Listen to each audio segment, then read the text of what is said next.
मुस्कुराना अच्छी बात होती है। अरे चेहरे से गम नजर नहीं आते फिर। अच्छा, तो ये जो आपकी मुस्कुराहट है, इससे तो मैं भी धोखा खा गया। मुझे ऐसा लगा कि आपको कोई गम नहीं है।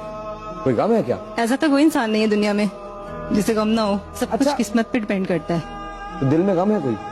नहीं तो फिर आंखें क्यों भीग रही हैं?